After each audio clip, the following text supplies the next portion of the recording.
नमस्कार, स्वागत है आपका हिमाचल न्यूज़ एंड अपडेट्स में। चलिए शुरू करते हैं आज की कुछ बड़ी खबरें। पहली खबर है, सीएम ने किया ऑनलाइन आरटीआई पोर्टल का आगाज़। मुख्यमंत्री जयराम ठाकुर ने प्रशासनिक सुधार विभाग के ऑनलाइन आरटीआई पोर्टल का शुभारंभ किया है। हिमाचल प्रदेश इस पोर्टल को आरंभ करने वाला देश के छोटे राज्यों में प्रथम राज्य और महाराष्ट्र, कर्नाटक और उत्तर प्रदेश के बाद चौथा राज्य बना है। मुख्यमंत्री ने ऑनलाइन पोर्टल आरंभ करने के लिए विभाग के प्रयासों की सराहना करते हुए कहा कि यह आमजन को आरटीआई अधिनियम 2005 के तहत आवेदन करने, सूचना प्राप्त करने और अपील करने में सहायक सिद्ध होगा। अगली खबर है, कोविड नियम न माने तो होगी सख्त कार्रवाई। एक बार फिर कोरोना वायरस ने नए वेरिएंट को देखते हुए प्रशासन सक्रिय होने लगा है। इसी कड़ी में पंचरुखी थाना प्रभारी सुभाष शास्त्री की टीम ने पंचरुखी बाजार में व्यापारियों सहित लोगों को जागरूक किया और कोविड नियमों का पालन करने को कहा। उन्होंने कहा कि सभी मास्क पहने व सामाजिक दूरी बनाए रखें। दुकानदार ग्राहकों को बिना मास्क देने से परहेज करें। उन्होंने टैक्सी व बस चालकों से भी वायरस के प्रति सचेत रहने व नियमों की पालना की अपील की है। अगर नियमों का पालन नहीं किया जाएगा तो पुलिस चालान करने को मजबूर होगी। अगली खबर है, हिमाचल में सस्ती होगी हेली टैक्सी। मुख्यमंत्री जयराम ठाकुर ने नई दिल्ली में सरकार के उपक्रम पवन हंस लिमिटेड के प्रबंध निदेशक संजीव राजदान के साथ एक बैठक में राज्य में पर्यटन को प्रोत्साहन करने के लिए शिमला धर्मशाला हेली टैक्सी सेवाओं की दरें कम करने के निर्देश दिए हैं। उन्होंने शिमला धर्मशाला के लिए सीधी उड़ान आरंभ करने के भी निर्देश दिए।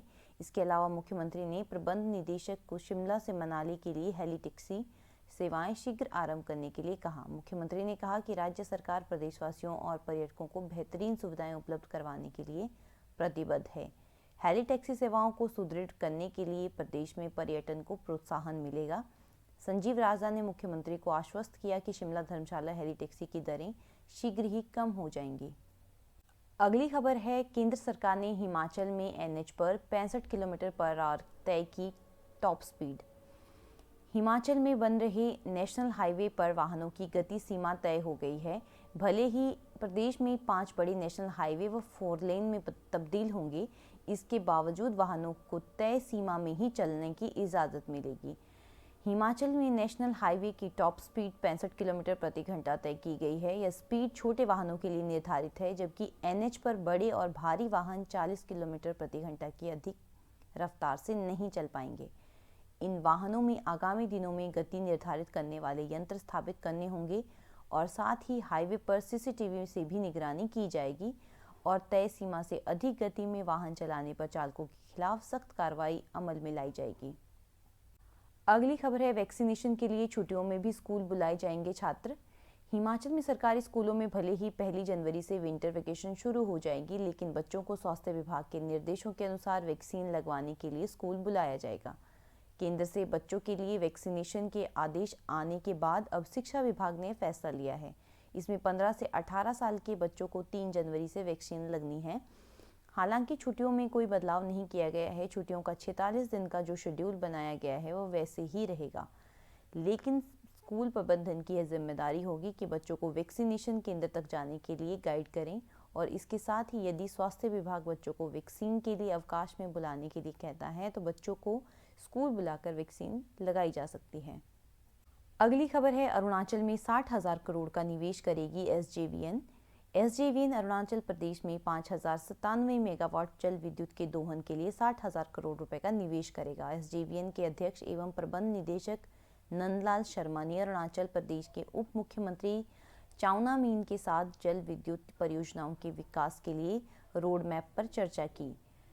उन्होंने बताया कि केंद्रीय विद्युत मंत्री आर.के. सिंह के निरंतर प्रयासों के फलस्वरूप अरुणाचल प्रदेश सरकार ने एसजेवीएन को 5,097 मेगावाट की कुल क्षमता वाली 5 जल विद्युत परियोजनाओं के आवंटन को स्वीकार कर लिया है, जिसके लिए शीघ्र ही समझौता ज्ञापन पर भी हस्ताक्षर किए जाएंगे। अगली खबर है, 6 महीने में निपटेंगे पेंडिंग टैक्स केस। राज्य सरकार ने स्वर्ण जयंती विरासत मामले समाधान योजना की अधिसूचना जारी कर दी है। यह योजना 6 महीने तक वैध होगी। इस योजना में जीएसटी लागू होने के पहले टैक्स के लंबित मामलों का निपटारा किया जा सकेगा। राज्य कर और आबकारी विभाग के प्रवक्ता ने बताया कि प्रदेश सरकार ने हिमाचल प्रदेश स्वर्ण जयंती विरासत मामले समाधान योजना 2021 को मंजूरी दी है और यह अधिसूचित कर दी गई है। यह योजना विभिन्न फोरम में लंबित सभी विरासत मामलों के समाधान और बकाया राशि की वसूली करने में मदद करेगी। उन्होंने कहा कि हिमाचल प्रदेश स्वर्ण जयंती योजना 2021 एक महत्वाकांक्षी योजना है और जीएसटी पूर्व करदाताओं के लिए कर देयता और विवादों को हल करने के लिए लाई गई है। अगली खबर है अटल टनल रोहतांग में बिजली केबल बिछाने में लाखों रुपए की गड़बड़ी। अटल टनल रोहतांग में केबल बिछाकर केलांग और आसपास के क्षेत्रों में सुचारू बिजली सप्लाई उपलब्ध करवाने की प्रक्रिया में लाखों रुपए की गड़बड़ी हुई है। खरीद प्रक्रिया पर सवाल उठते ही बिजली बोर्ड प्रबंधन ने मामले पर जांच बिठा दी है। बीआरओ से मिली केबल को सिर्फ प्लास्टिक पाइप में डालने पर 23.60 लाख खर्च करने पर और 75 रुपए किलोग्राम की स्टे वायर को 75,000 रुपए प्रति किलोग्राम खरीदने सहित कई अन्य आरोप लगे हैं। मामला संज्ञान में आते ही बोर्ड प्रबंधन ने इस प्रक्रिया में शामिल सभी अधिकारियों के रिकॉर्ड तलब किए हैं।